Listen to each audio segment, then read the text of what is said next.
falls into a category known as envelopes or bands.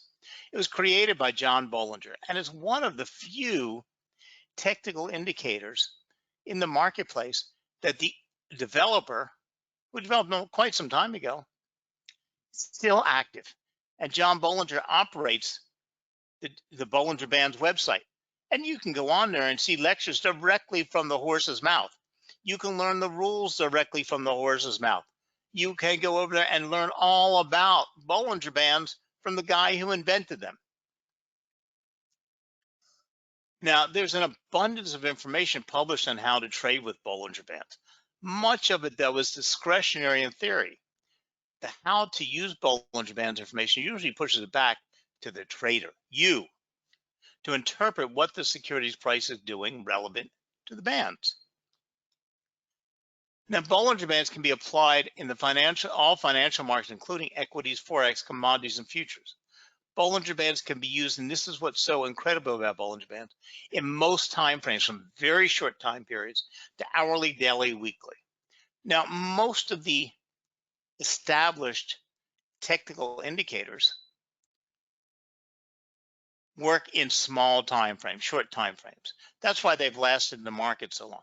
But a lot of them work better in slower moving markets, where Bollinger Bands works very well in a fast moving, rapid paced CFD online trading environment where assets are moving very, very closely. Back to CFDs, because talking about that, I didn't tell you what.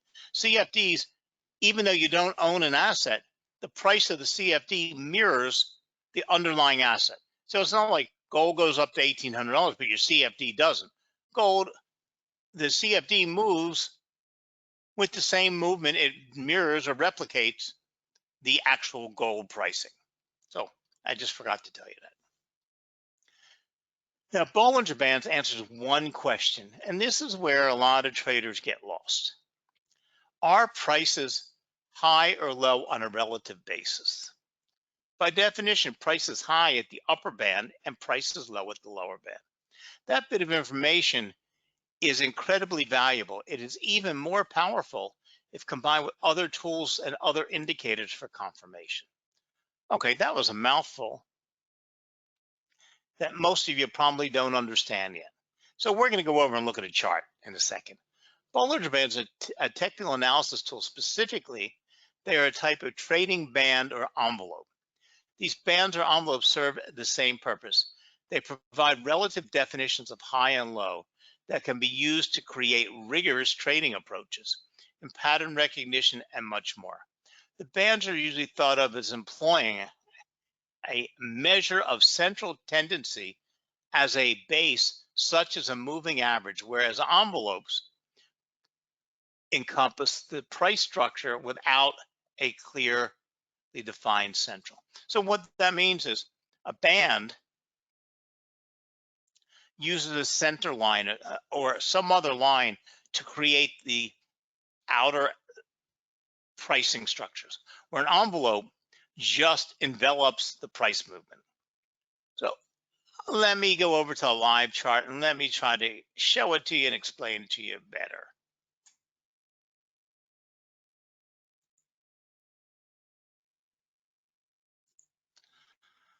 Okay, so we're looking at my teaching chart. I did not pick the Euro US dollar chart tonight to give you any type of trading indication. I'm not here to talk about whether it's a good buy or a bad buy. Every class I teach from the Euro US dollar class chart. So please don't think we're here trying to filter out a trading opportunity or getting trading advice on the euro. Now, the center line of Bollinger Bands is based on a 20-period moving average. So this is the blue line that I've already dropped on my chart. And you know what a moving average is, and you know what a 20-period. We're looking at a 1-hour chart right now.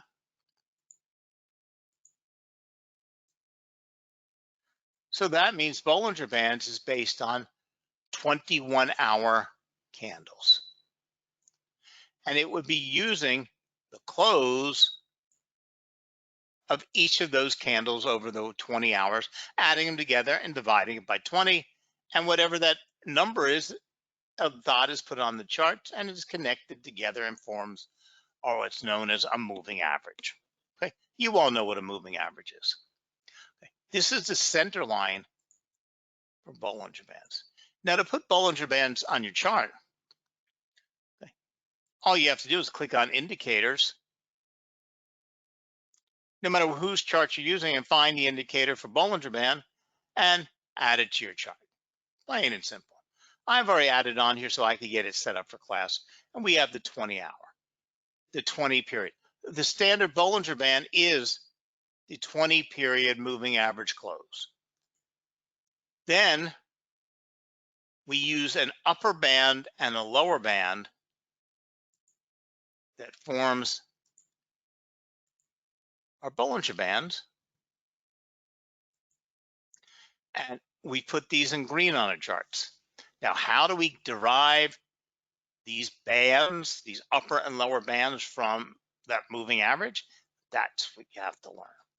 Now, the first thing about Bollinger Bands, before we even get into the mathematics and how it's calculated and what to do with it, is we have to realize that these bands, sometimes they look like space aliens. Sometimes they look like snakes. Sometimes they look like dragons. What they look like is really unimportant to us. Now, the only thing that is important to us at first glance is the width of the band. When the bands are very wide, that tells us the market is quite volatile. When the bands are narrow, it tells us the markets are not so volatile. Okay. Now, of course, if the markets are moving sideways, we would get the band, but the market could still be moving in an uptrend or a downtrend or an up or down movement without having wide volatility. Because volatility is based on how rapid the movement is, not which direction the movement is. So when we see very close bands, we know the market's got low volatility. That helps us in making a summation of where we might have to put our stop loss, because in a volatile market, we would have higher risk and we would have to put our stop loss farther apart. When the markets are not so volatile, we could place our stop loss closer, and therefore that will affect our risk management calculations when we have to calculate where to put our stop loss, where our target price would be, and what our profit and loss ratios would be. So this is a quick visual use of Bollinger Bands. Now the question is, how do we get this upper band and lower band? We don't magically just draw them on the charts. Come on, life isn't that easy. And you have to understand how to get these. Now, you never have to do any calculations, but you have to surely understand them, because you can't interpret them if you don't understand them. And now we're going to get into some of that icky stuff, because Bollinger Bands are, take that 20 period moving average and we apply a statistical mathematical formula that's known as standard deviation. And standard deviation was not developed for the financial markets and is used by statisticians for lots of stuff in the world. Okay, it happens to be that John Bollinger figured out how to apply them to financial assets. Now we use what is known as two standard deviations. Okay. But first you have to understand what a standard deviation is. Now, interesting, in the real world, no statistician would ever calculate standard deviation by hand. It is a very complex mathematical formula. The calculations involved are complex. Also, calculating by hand is very slow. And this is why statisticians rely on spreadsheets and computers to crunch their numbers. So you'll never have to do the actual calculation, but you sure need to know what it's come from so you can understand what it's telling you. So I'm going to read this definition, and then I'm going to try to bring it down to a level that I had to learn to understand it, and hopefully you'll understand what it's saying. Standard deviation is a measure of the dispersion of a set of data from its mean. Well, unless you're a statistician or a mathematician, you probably don't understand a word I just said. It is calculated as the square root of variance by determining the variation between each data point relative to the mean. If the data point is further from the mean, there's a higher deviation within the set. Well, let's see if we can make that into something we can understand. So let's start off with the first sentence. Standard deviation is a measure of the dispersion of a set of data from its mean. So if I were to go back and say standard deviation is the measure of the difference between the high, the low, the open, and the close from its moving average. Well, now you can close your eyes and imagine here's the moving average, and there's the open, the high, the low, and the close. If we were to measure how far each one of those was from the moving average, we might get some sense because we know the close is where the market ended up. We know where the open, but we now know how far that high deviated and how far that low deviated from its moving average. And the more that it's deviating, the more volatile those prices are. And then it's calculated as the square root of the variance by determining the variation between each data point relative to the mean. So we're going to calculate the variance of each data point, each open, high, low, and close, to its moving average. If the data points are further from the moving average, there's a higher deviation within the data set. Now, that starts to make a little bit more sense. Not that you can calculate it. I'm a mathematician. I don't think I could calculate it.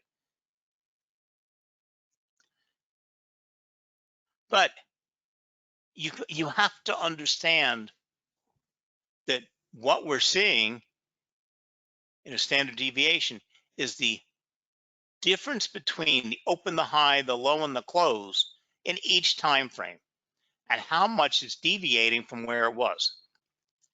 Because now most indicators in the marketplace, in the financial world, only use a close.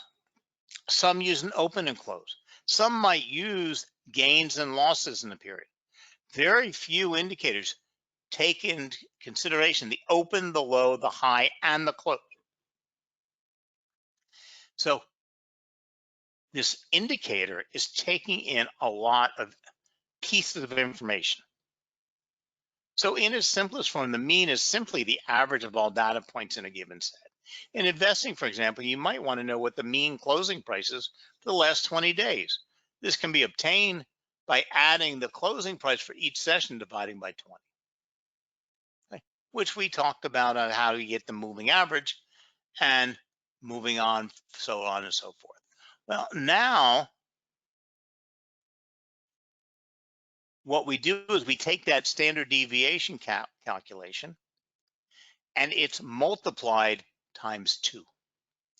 I don't know exactly how John Bollinger came up with the 2 times standard deviation,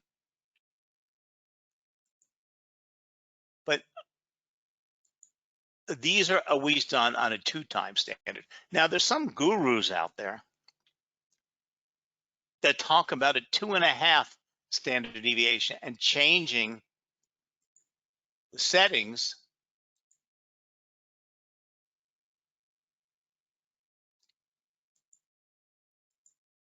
to a higher or lower standard deviation. Now the fact is, you can do that. Okay, but the fact is, none of the standard rules, none of the standard explanations, none of the standard strategies would then apply. You would have to then figure it out all on your own.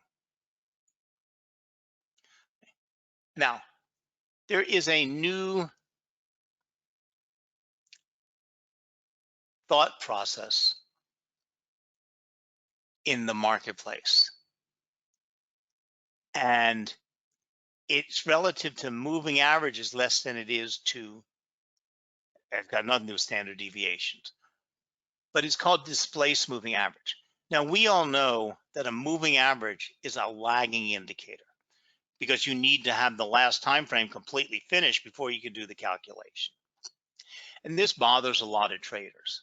So some traders use the center line based on an EMA, an exponential moving average, or one of the hottest new thought processes is offset, which pushes the calculations. Its calculation remains the same, but they're plotted on your chart a little bit forward. So like I've become a very big fan of displaced moving averages. You can do this with all of your indicators because all indicators are always lagging because you need that it's based on previous numbers. And especially if it's centered on moving average, it's going to be very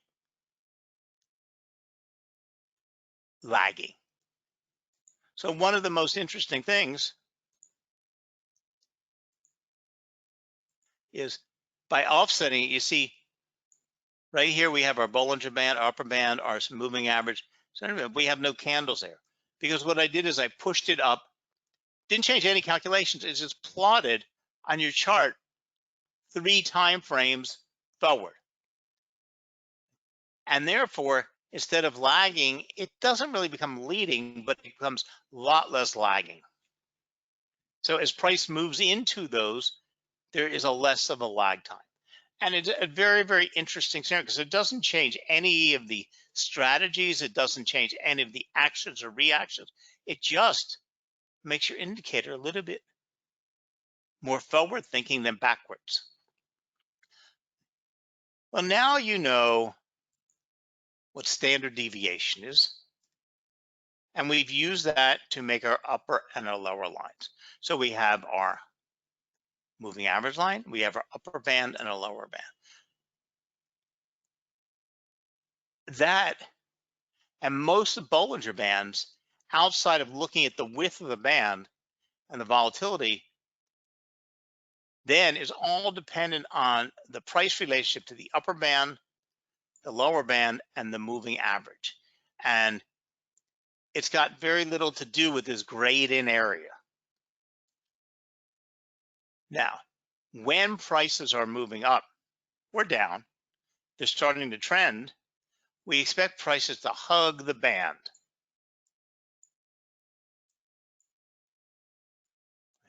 When we can see price pushing to the upper or the lower, lower in a downtrend, upper in an uptrend, okay, and price gets rejected by the band. In other words, price should, and today we don't have a very, let's say if I change it to a time frame or something, we can get something. I'm just looking for a visual effect here to show you. Okay, here we see, oh, wrong mark, here we go. Here we see price riding the band as it moves up. It rejects the band and then comes back down, eases back down. But then the interesting part comes up. Price starts up and tries to reach the outer band and is completely rejected by that outer band. The next candle tries again, it's completely rejected, and then the third candle doesn't reach that band. That tells you this current movement is in vast trouble. Moving back in here to the center doesn't. It's when it tries to build the momentum to break, to touch the band or ride the band again, it doesn't. The trend would only be defined as ending when it breaks the moving average. So as long as it stays above the moving average, an uptrend and riding the bands would still be considered moving in an uptrend.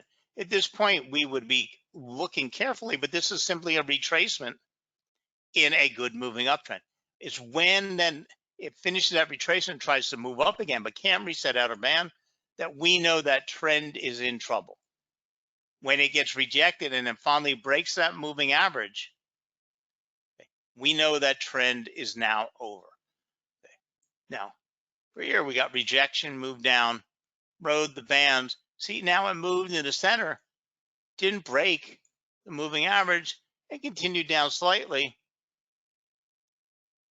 and it's continued to downtrend all along the way, because unless it breaks that moving average, it can still ride back out to the bands.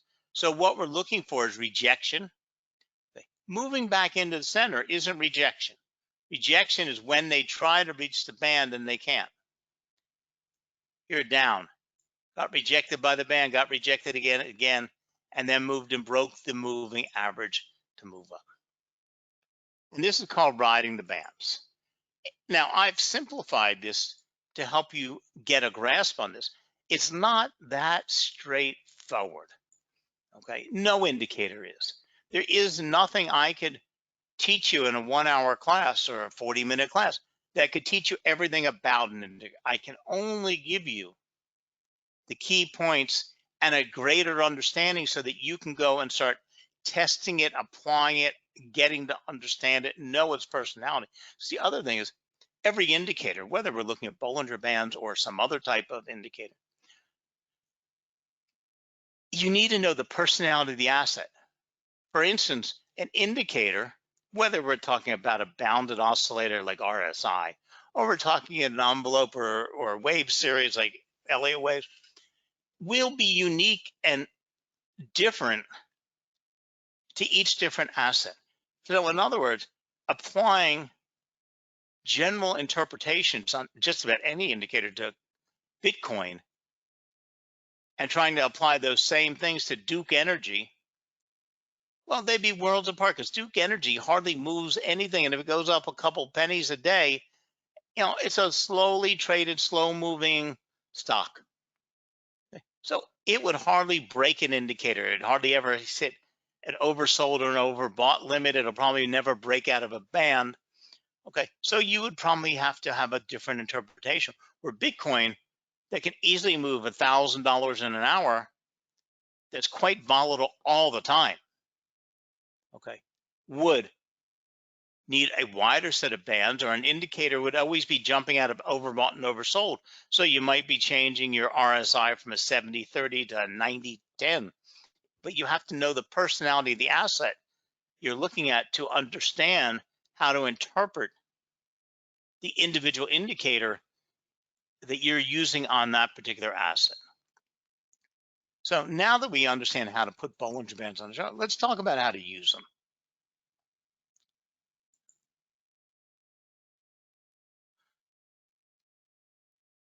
Okay, so now keep in mind, Bollinger Band is used a base, the 20-period moving average in the center, the upper band, the lower band, at 2 standard deviations.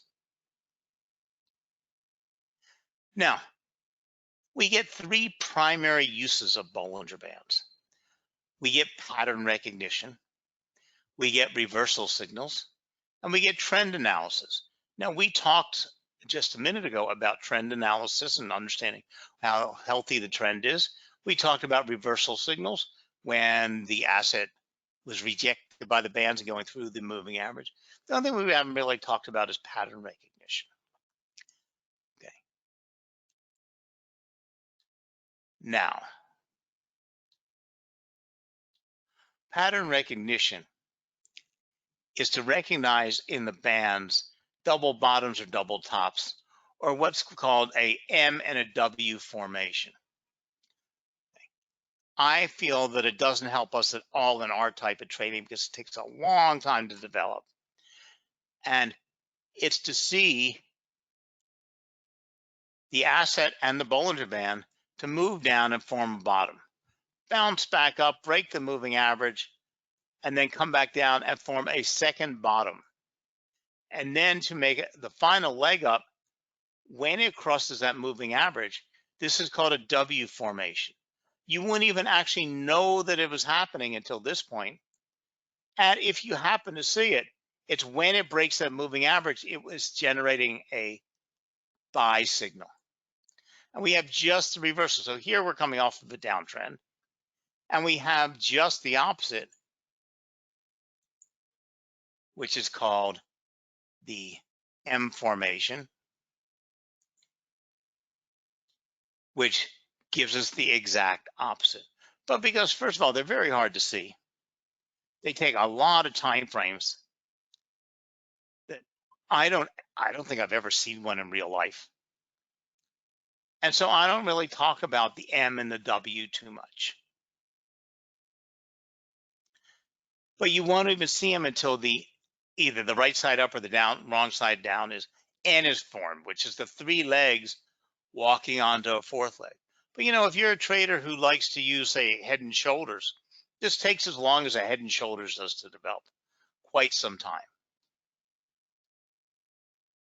Now, Bollinger Bands also works extremely well with other types of indicators like RSI.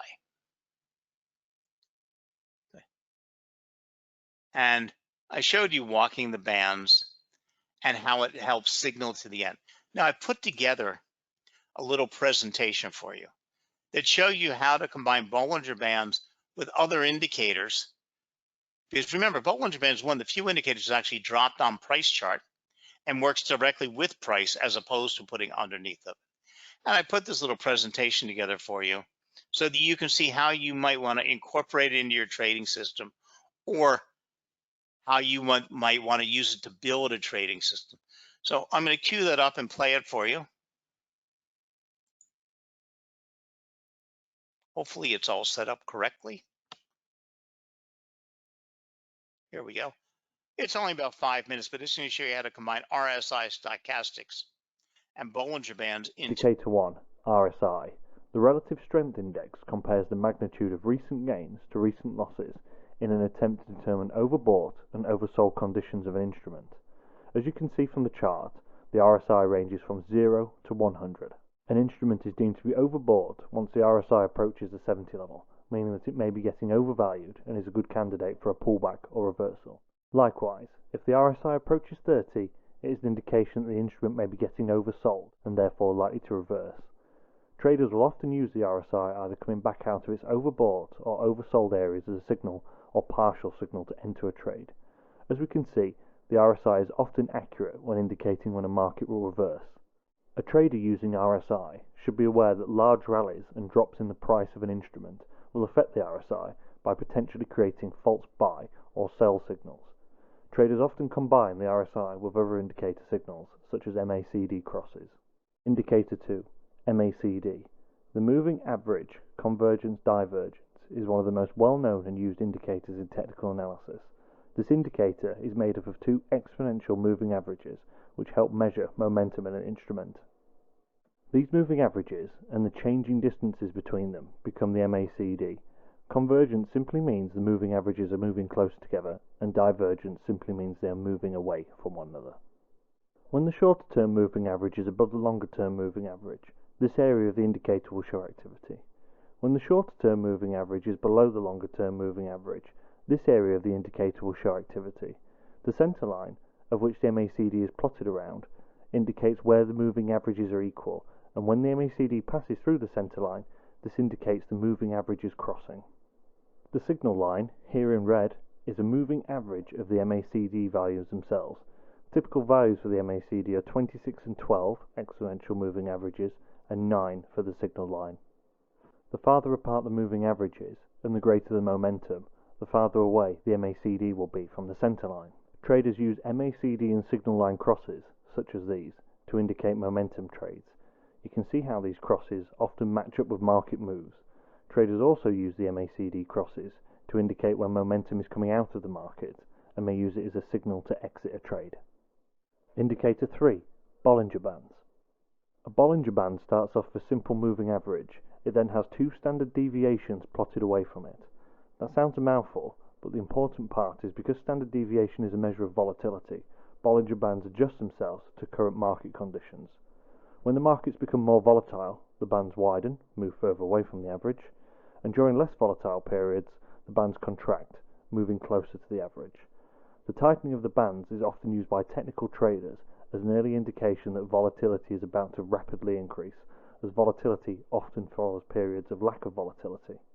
The markets spend most of the time within the bands, and when the price action reaches the edge of the bands, it is often more likely to reverse and come back into the range. This is used as a signal by reversal traders to take a trade. This is similar to the oversold and overbought conditions of the RSI. Indicator 4, Supertrend Indicator. The super trend indicator is an excellent indicator of trend direction. It can be used as a foundation of a trading system that is based on trend following. One of the most popular ways to use this indicator is to enter the market after a pullback. For example, if the market is on a downtrend, indicated by red, wait for a green pullback and then re-enter the market once it turns red again. The same can apply in uptrending markets. Here we can see how this indicator accurately tracks market trends. It can be refined through the settings to match the specific instrument. Indicator 5, Confluence. The last indicator isn't a new one, it's indicator confluence, which means to use multiple indicators and their signals to take a trade. Here we have the RSI and MACD we looked at. We have the RSI moving into overbought territory here. Remember that indicates the market will reverse. However, we want to help us filter out false signals on the RSI, so we also look at the MACD to give us confluence. We can see it is indicating the momentum has come out of the market, as far as the market rallying or going up is concerned, and we have an MACD cross here. A signal to enter this short trade could be waiting for the RSI to come back out of the overbought and also waiting for the MACD cross. We can see that those combined signals are an indication that captures this trend. You can also use the opposite signals to indicate when the momentum is coming out of the market and it's more likely to reverse and the market to retrace back up the opposite direction of our trade, and therefore is an exit signal. In addition to the RSI and MACD signals, we can add further confluence to this trade with a Bollinger Band and the super trend indicator. We can see the market has hit the top of the Bollinger Band here, but we could also wait for the super trend indicator to change red here before taking the short trade. So now we have the confluence of 4 indications. We have an RSI coming back out of overbought, we have an MACD cross, we have the market going to the edge of one of the deviations on the Bollinger Band, and we also have the super trend turning. So now you see a way that you can use Bollinger Bands in real life. You can add them into your existing trading system. You can build them, a trading system around them. They help offset other types of indicators because they're so unique. And they'll help you see when the trend is when it's ending, when it's in trouble. You'll see momentum, you'll see volatility. It gives you a lot of information. So as you can see, Bollinger Bands can be useful by themselves. But remember, too, that they can be used in combination with other indicators. Since they are a pure price indicator, you might want to consider combining them with a volume indicator for even more depth or insight. Ultimately, there's no indicator that guarantees you'll always get in the bottom or out at the top. However, Bollinger Bands, especially when paired with other indicators, such as chart pattern recognition tools, can help you make better trading decisions. Because there is a preciseness using Bollinger Bands, and you can use this preciseness to your advantage. The Bollinger Bands are a great indicator to use in any market. When you combine these with RSI indicator and MACD, you'll have a very nice trading system. So thank you very much for joining us tonight, and hopefully you learned a little bit and you'll start using Bollinger Bands in your future trading. Good night now.